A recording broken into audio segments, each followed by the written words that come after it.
on today's episode of Capstone Talent Talks, we're joined by Elena Simonova, who works at the forefront of early careers and skills development across data centers in EMEA. Elena is deeply involved in building practical, accessible pathways into the sector through training, education partnerships, and real-world exposure to critical environments. In this conversation, we will explore how the industry can widen its talent pool, why entry routes matter more than ever, and what good early career strategy actually looks like in the fast-scaling infrastructure sector. Elena, thank you so much for joining us. Thank you so much. Really happy to be here. If ever a podcast has got your name on it, this is it, because it's all things talent and all things mission critical. So this is basically the Elena Simonova podcast. So let's start at the beginning of your career, and then we can talk more about the work that you're doing now for other people's careers. But give us a feel for how you got into this world. How far you want me to go? That's kind of a question, right? So I lead the Data Center Academy for EMEA at Microsoft. And you know that I've been in recruitment for 21 years. I want to say 20 plus years, but it's actually 21 years. Funny thing that I've studied for public relations, actually, PR. And then something went wrong sideways and I ended up in HR, just mixed one letter. And I've been... whatever happened. But so I've been with Microsoft for more than 14 years now. And out of those 14 plus years, 13 I've spent in the global talent acquisition team.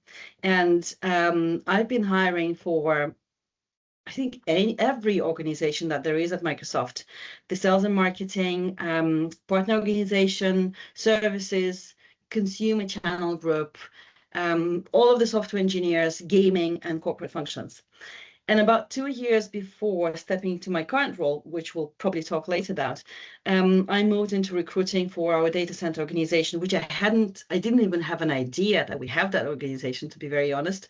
It's called Really? COE9 And you worked at Absolutely. and you worked at Microsoft. Gosh, it's just such a huge organization. It's really impossible to know everybody in every organization. So it's called COE9, Cloud Operations and Innovation, and like from recruitment perspective, the partnership was immediately very, very different. And that was the moment when I really absolutely fell in love with the industry, with the business. It's very different. The business is very diverse. I wasn't expecting that. It felt like as if I changed companies without changing companies. So it's really quite exciting because I don't think everybody understands that outside of the data center industry, that is so diverse in terms of roles. So it's like everything from business planning, like the corporate roles, the business planning and land acquisition, all the way to design, construction, procurement, program management, physical and cybersecurity, and actual the operations of a data center 24/7. I didn't even realize the scope, this life cycle of a data center, the diversity of the roles there are. So that was quite exciting. So 2 years I was hiring for all of those roles, really learning every day. And I was like, oh my God, this is really cool. This is really exciting. And that was the moment, that was the time when I started to work and support Gary McLaughlin, who's my current manager. I was doing this last mile of internship hiring, internship pipeline from the Data Center Academy partner schools. And through that work, I got to know Gary as a leader. And when my current role opened, I literally thought maybe for 24 hours and applied immediately. Had a little bit of panic attack going through the interviews, being on the other side, because normally I would be interviewing people and then suddenly you're like, okay, tell me about yourself. Like, oh my God. But genuinely, like this has been the happiest move of my career so far. Really? And what is it? What is it that you are loving? And we can feel the energy, but what is it that you're loving about it? So I think the team and the role and the manager are quite unique, right? So we do, I get to innovate a lot. I get to create a lot of things, and I get to try without, fear of failing. So this learning all culture that we talk about is actually demonstrated here. And I'm not sure if that will be shared, but I'll put the link probably in somewhere to talk about the Data Center Academy. But the program itself, it's like a combination of HR kind of things, talent management kind of things, that what I've been involved a little bit in before, but also earning profession, but mainly it's a community development. So it's the community skilling program as such. And we partner with local educational partners, the community colleges, vocational schools, etc., to really create those pathways in the data center industry. And when you and I, we know that there's not many of the educational programs existing leading towards the data center careers. So the program is built on 5 pillars, and they're pretty cool pillars as well. So we do the curriculum alignment, we support, we have the scholarship and financial aid to our students as well. We have mentorship program. We build actually simulation labs. This is probably the coolest part. Wow. We build like mini data centers. I've heard about That's this. cool. I want to come and have a look at these because that is they sound really cool. It is. So it's like it's maybe 3 to 5, maybe 6 racks. It's like a mini data center inside the school, where with the actual equipment from the data centers, and then the students can actually play with it without being scared of burning everything down to ashes. But they have like an environment which is very, very close to a data center environment, so they're not surprised, or they kind of get this interest about everything. And then the final pillar is the work experience, and it's in multiple different ways. It's either internship or apprenticeship. Apprenticeship is not a thing in a lot of countries, so it's probably Ireland and UK that we have apprenticeship, France as well, but the rest of the world is mostly internships. So that basically, the internship is between, depends on the country, depends on the school, it's between probably 8 weeks and 52 weeks. So the students can actually work in a data center as an intern, learn everything, and then decide whether they would like to continue their career in the data center industry, which is pretty cool. So mostly it's for the technician roles, the operations roles, but we've just launched in the UK the 3 apprenticeship degree apprenticeship roles, which are on the side that precedes the operations. So construction, so quantity surveying, site management, these kind of roles, which I think is exciting, because when you talk to kids, to teenagers and to learners, whenever I ask, do you know what a data center is? My daughter knows, she's 15, because she hears me talking about that. But everybody else is like, not really. So I think, yeah, it's one of the things that we're trying to impact as well, the education, the knowledge, the understanding that there's this whole market, and it's not just a bunch of roles. It's actually the whole life cycle of roles in the data center industry. So it sounds like you've been able to, through your experience so far, now in the academy, it's almost like you can kind of reverse engineer. Okay, well, look, we need to then, what do we, all of these kind of skills and these talent that we need, how can we then develop that? Well, actually, you've been through that experience of, all of these different roles. You kind of know what that looks like, and you can then bring that back down to grassroots, I suppose, which is really cool. Absolutely. Yeah, I think recruitment background really helps. And is there actually a physical presence for the academy? I mean, you mentioned obviously that mini data center, and is there, so with people that are involved in the program, is it through those partnership schools, is it? It's through the partnership schools. We do have regular online events as well for students. So we bring them together. We do workshops for like how to create the great CV, and why do you need to be on LinkedIn? Because if you're not on LinkedIn, recruiters don't know about your existence. So we do those online workshops, but it is through partnership with local community colleges and vocational schools, because we support our communities as well. That's the goal, to support our communities and people that live in the neighborhood surrounding the data center, the data centers. But we also do have, and I think you've seen that on my LinkedIn as well, we do have a free educational course, which I think it was May last year we released. May or June-ish last year, which is fundamentals of what a data center is. And it starts very smoothly, like it starts like for somebody like me who didn't know the data centers exist, like what is a data center? What's the purpose? What would not be possible without data center? And why are they built here and not there? Why are they mostly flat and not vertical? What's important to consider constructing or building the data, like those kind of things. Then it goes a little bit more technical into like, what is the rack, what is the server rack, the storage, and things I cannot understand. And then it goes to community impact and jobs. And I really am proud of this final module, which includes like the whole life cycle of a data center with specific names of what kind of jobs there are, and a very high level but overview of what those jobs are. Because when you're a student, for example, or you're a career switcher or changer, you might not even know how to search for them. Like you don't know the lingo, you don't know the words, how to search for those jobs. So there is kind of a description of what it is. And the other thing is, we just kicked off, it's the first week, so I'm a little nervous, but we kicked off the bootcamp, the Datacenter Academy Skilling Bootcamp, which is quite unique as well. I'm not sure if anybody is doing that, to be honest, but probably somebody is. But it's 12 weeks online, virtual. It is online, but it's kind of in-person online learning path. We kicked it off in UK, Netherlands, Spain, and Italy. And it's designed for career changers. Basically, the adults that are not in the education, they cannot do the education because they have their other full-time jobs, but they're curious and interested in data center careers. And it's purposefully designed to only take between 45 and 90 minutes a day of learning for 12 weeks, which is just a little bit. And it's built on 3 pillars, the hard skills, soft skills, and practical skills.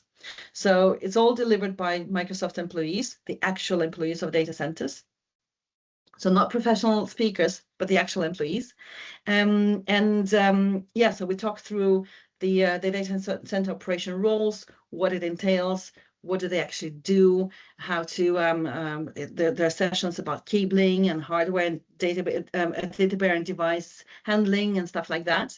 And we do the soft skills like how to present yourself on LinkedIn, how to write a CV, how to prepare for interviews, what is a growth mindset, and a teamwork workshop, like these kind of things. And then practical will have the mock interviews, so that, you know, some of those people maybe haven't been in the interviews for many years, and to get them, it's like a muscle, it's like a gym, right? You have to really interview regularly to be successful in interviews.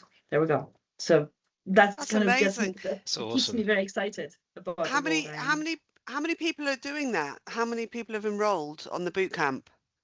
So we have about 80 in the UK. We have, I need to check the numbers. We are kicking off Italy next week. It was about 50 in Italy. I think it was comparable number in Spain, and then slightly lower in Netherlands, but I haven't checked those numbers for a while.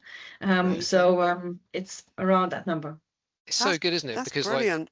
Like in like the DC sector, I mean, it's you know, there's still not enough people that know enough about it, you know. So actually, if you're then trying to think about either transitioning, or you're younger and you're thinking, oh, I've heard about this, I'd like to know more, and this, you know, through the academy, you need to be able to, you need to see it to be it, don't you? And if you haven't got that in front of you, you need, you know, it actually, you start to envision what that pathway can look like, and actually, these roles, that role exists, and you actually understand more about it, and all of a sudden you're on that pathway. But if you don't have that, signposting and that kind of inspiration and influence, you're not gonna find it, really, are you? It's hard to. Absolutely.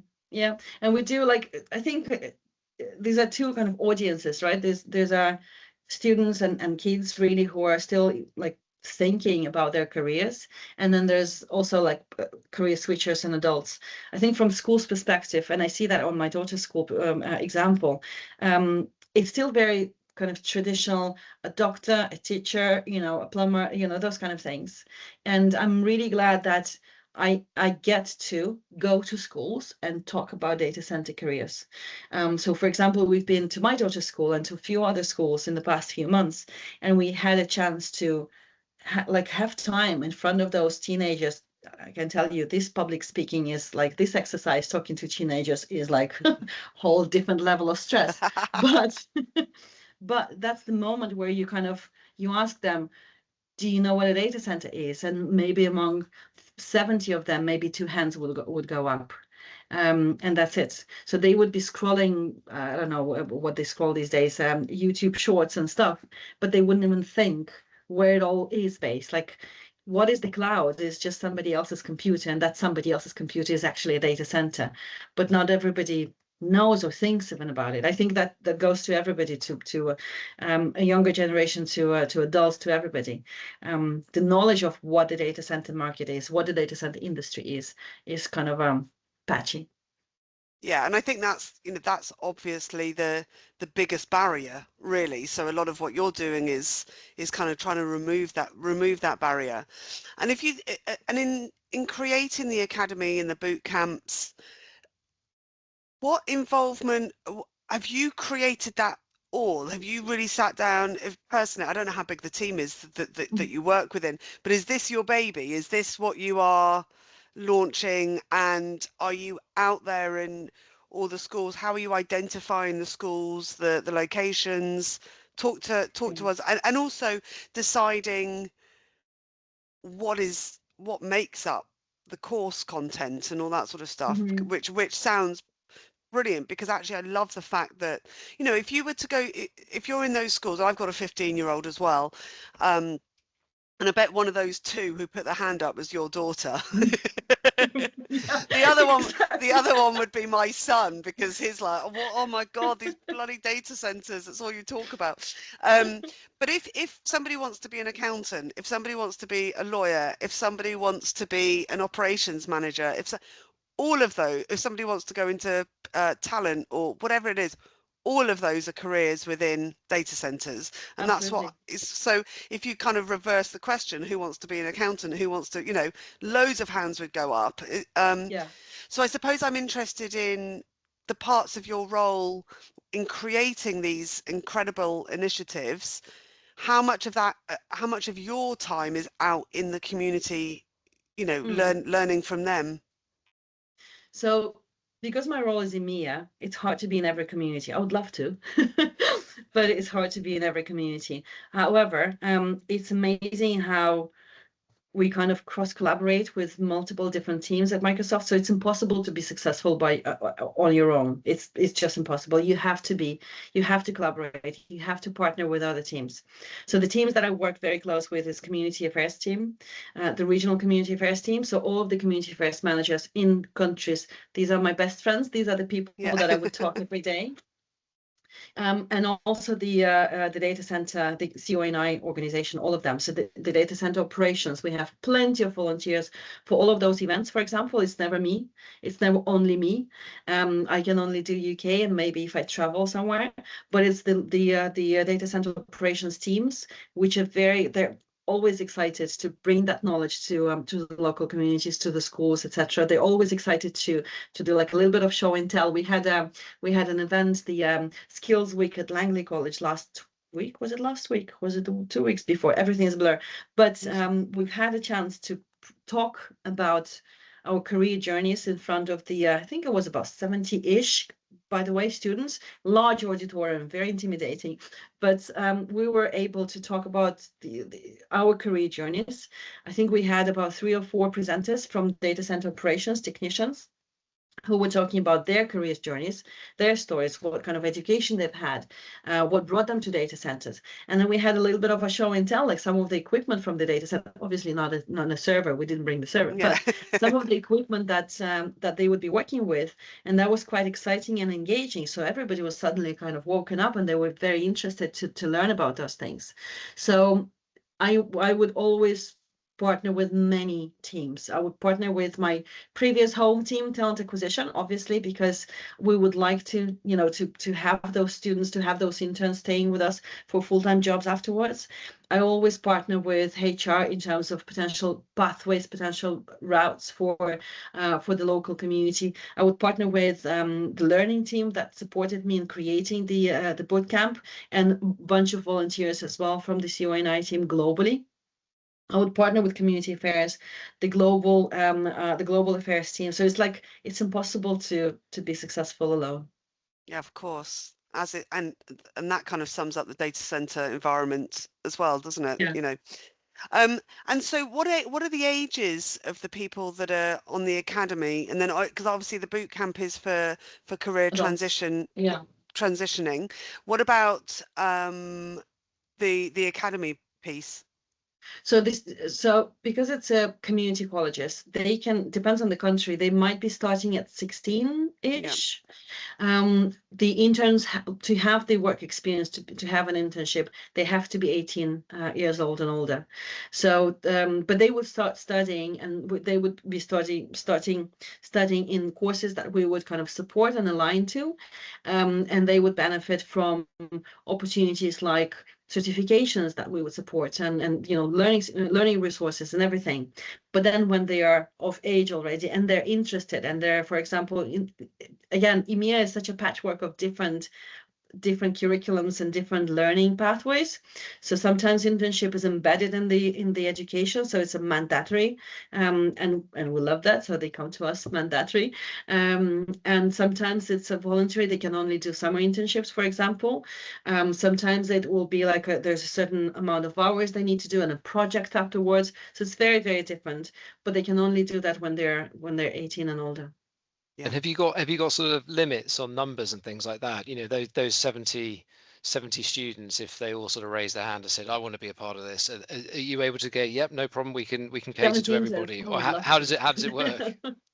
So we rely on our hiring managers in data center operations, of course, because you can't just get an intern and let them roam. I mean, they have to get something from the internship, right? They have to be taken care of. They have to have a buddy. They have to have a mentor. They have to be, shown around, etc.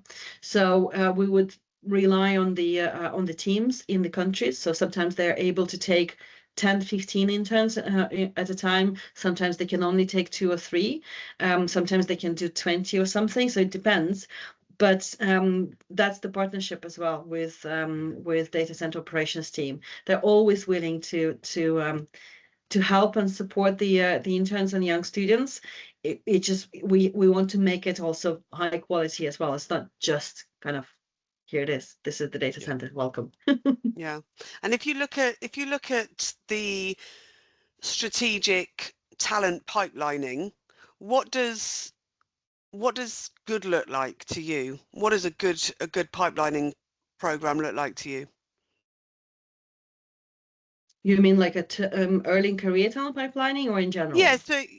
So in terms of, I mean, obviously you've got the structure, but are there specific skills that you're focusing on, or are you working with the leadership teams to be thinking, right, in 5 years' time, these are the skills that we need, and we know that that's going to be a shortage? Are you linking up around the long-term capacity planning as well? So I think you and I know that in this industry, 5 years ahead, it's really hard to predict. Yeah. So some of the skills, of course, but we operate in a shorter time scales. So we would be looking at a year ahead, 18 months ahead, because anything like things can change and new technologies can come up and new skills would be needed, etc. But in general, the curiosity and enthusiasm are the basics that are very important in any early career. All of the technical skills can be taught. This is not it's not an issue. Yep. And it's not only for the early career, to be honest. We have a lot of the technicians in data centers which have nothing to do with technology before they joined us, which have never been in computer science education, for example, which have never done anything with data centers or tech at all. We have a lot of career switchers as well, coming from all sorts of like school teachers, hairdressers, etc. Like there's plenty of different career pathways leading to the data center, and they're quite successful as well. So it's the curiosity and enthusiasm. And I think one of the skills, or one of the kind of traits, is somebody who is curious enough and creative and curious enough not to be expecting to be spoon-fed knowledge. You know what I mean? It's like they would be hungry to actually learn, proactively learn, rather than, well, that wasn't on my training plan, or, well, I didn't know about that. So with not expecting to be spoon-fed with knowledge, somebody who's proactively, going for that knowledge. And compared to my teenage years, like everything is on the tip of your fingers these days.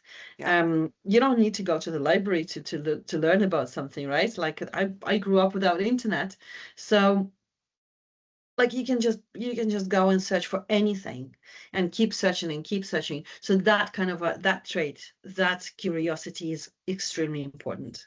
And you mentioned before about growth mindset as well. You know, that idea that we can I just keep don't know this learning, and yet. it's you don't know it yet. You try something, it doesn't quite work out, but you've learned because of it, and then you pair that up with curiosity, which I suppose is a big part of growth Absolutely. mindset anyway.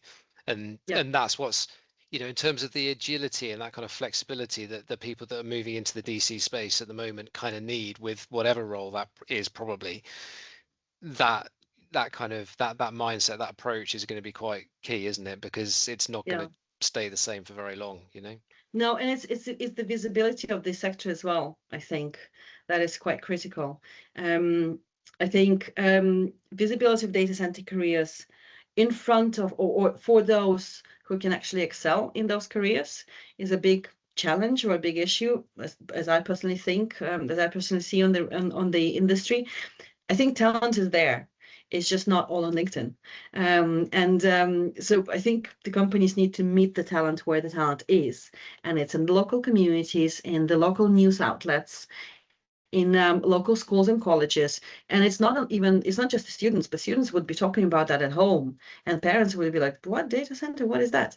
And, then parents are learning from their kids as well. So I think it's just the talent is there. It's just we need to kind of get to where the talent is, meet the talent where it is.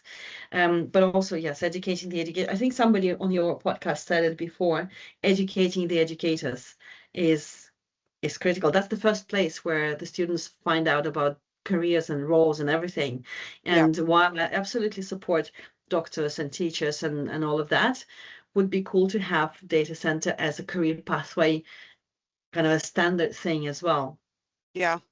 That was Lindsay Partlow on the panel from AVK, I think, isn't she? Last week. Yeah, educate the educators, absolutely. So we've talked loads about attracting diverse talent in, and the work that you're doing is absolutely phenomenal. What about retention? And you've obviously been with Microsoft for over 14 years, which is incredible. How have they retained you? What's been influential in your career then? And I think for a massive organization like Microsoft, you're almost able to have lots of different careers within that if they treat you well, which they've obviously done so. So what do you think is important around retention? So for me, it's exactly that. The amount of different roles there are, the amount of different career pathways that there can exist, that's quite critical. And people as well. So I've had multiple really amazing managers, and I think that a manager can either make you or break you, really. And I've had a lot of luck with that. In general, the retention, I think, is built on how the company treats you, what kind of opportunities of growth and development there is, and whether you feel at home, right? Whether you feel like you belong, the sense of belonging, the sense of the same values, the same sense of the same kind of vision. It's quite important. Yeah, absolutely. So what makes a good manager in your opinion? Who are the managers or the influences or the moments in your career where you've really thought, oh my gosh, I've really taken something from this? Oh God, they're gonna ping me after this podcast. But so because I've been so long at Microsoft, I've had a few at Microsoft, but obviously before there were several people as well. And I think everybody has like pivotal moments in their lives as well. And usually in those pivotal moments, you would have people associated to those pivotal moments. But in the past, like say 10, 11 years, I've had, I mean, more than three, but these are the kind of the biggest three influencers. I think one of them is Milos. He used to be my manager before I moved to my current role. He leads the data center hiring team in EMEA. And he's been my mentor before that for many years, I think for, I don't know, maybe 8 years. he's always been a supporter. And my advocate. That's what makes the manager a great manager, or mentor a great mentor. He's always been an advocate for myself in the rooms where I'm not present, to be able to advocate for myself. So that's kind of it's a critical point. And he's always been a calm voice in the moments of, uncertainty or panic. So he would always be like, "Calm down, and let's talk through that." And then you're like, "Okay, breathe. I can deal with that. I can solve it." Another manager that has been very influential is Miriam, one of my managers in talent acquisition as well. She actually gave me space to really be myself. And she never told me that I was too much or too loud or taking a lot of space. So she would actually encourage this creativity and experimentation and innovation, and really let me kind of use my voice. She's not only somebody I really admire professionally, but also a good friend at the moment.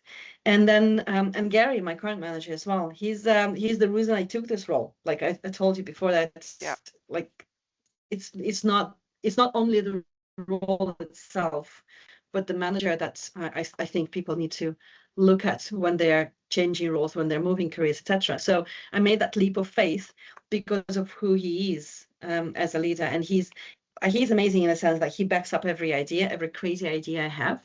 There's no judgment. There's like full trust, and a willingness to learn with me. And I've never really felt that much of trust before, which is a little scary, but like in the best possible way, So I think these kind of three people I would like to talk about. Yes. That's amazing. And I think it's important, for all the work that you're doing in bringing, and attracting talent into the sector. I think it's really important and this conversation acts as a reminder that as a leader, you have so much, you can have so much impact on other people around you. And thank goodness they've had that impact, because of all the work that you're doing now is absolutely brilliant. Thank you. So how was I going to finish this? Oh yeah. So what I wanted to do was, and this is something that Ollie often talks about, is it's obviously evolving. Nobody can look 5 years ahead, even though we're all desperately trying to. We've talked about some of the softer skills, the curiosity. If there are 3 things that you would want people to know about the industry, what would those 3 things be? I think first of all is that it's a very diverse industry, that I don't think people actually realize how diverse it is from careers perspective. It's the whole world. It's the industry that encompasses, it's a really, really diverse industry. I think that's important, because any role can exist in this industry. Literally any role. We even have software developers in data centers. So any role can exist. I think that's number one. Number two is that the personality, your attitudes, your soft skills, and your perseverance is more important than your experience. There is a catch though. You need to know how to demonstrate that, right? So it's like it's really hard to read from the CV that, oh, well, actually I am very curious, or actually I am very soft skills are it's really hard to demonstrate through the CV, but it is a game changer during the interviews. The attitudes, yes, and the curiosity and growth minds is a game changer on the interviews. So there might be somebody who is very experienced and you who is like earning profession, but that somebody who is very experienced can be rejected because there's no values match. There's no curiosity, etc. So I think that's the second thing I would like everybody to know. And the third thing, I need to think about it, but that the industry is, again, maybe that's connected to the first piece, but it can be like, Do you know how how your brain cells are connected to each other? And there will be like brain cells. There's a brain cell of industry like procurement. There's a brain cell of industry like data center. There's a brain cell of industry IT, logistics, etc. So all of this is connected. And when you are joining the data center industry, if you at some point you want to change it, it's not like you need to learn from scratch. It's a great pathway to plenty of different other industries as well. Yeah. I think that those points are really interesting because I think again, from the outsider's view, you can think about a data center and it's just this big box that houses, computers. And so therefore it's going to be quite technical and so on. So therefore, if I'm going to be working in the data center industry, it's going to be in a very technical role. And therefore my experience in that is going to be really important. And of course it is if it's a technical role, but there's so many other roles out there that are all linked within the data center sector. And equally, as you said before, that whole kind of personality, mindset, curiosity actually is the really kind of potentially the missing piece in terms of what that career trajectory is going to look like, and actually how you kind of move with the evolution of the industry, because the technical skills are great if it's a particular technical role, but equally you still need to have that kind of mindset and so on. It's really useful to kind of have that in mind. Even for a technical role, you don't have to know everything, and in fact, you will never be able to know everything. Yeah. In fact, like with how technology is evolving, the speed of it, you will never be up to speed. So this openness to that, the growth mindset and curiosity, and we're having new GPUs coming. Okay, let me read about it. So that is the attitude that is very important. Someone mentioned sorry, go on, Ollie. No, I was going to say we were at DC Expo the past couple of days, and the one of the phrases that stuck with me is that kind of moving target when it comes to the design of a data center at the moment, just because everything is, like talk about GPUs and how these chips are advancing and so on. So again, you kind of have to be comfortable with that idea of this is a moving target, and so therefore you've got to have that right approach. You've got to have that curiosity, and don't let perfect get in the way of good, because it is always going to be moving, Yeah, better done than perfect. Absolutely. Yeah. Absolutely. Elena, that has been brilliant. Thank you so much for sharing everything about your personal career, but also the work that you're doing for other people's. It's going to be pivotal in pipelining that talent for Microsoft, but also for the industry wider than that as well. So that's been brilliant. Thank you so much for sharing. Oh, that's been thanks, great. Elena. That's brilliant. Thank you.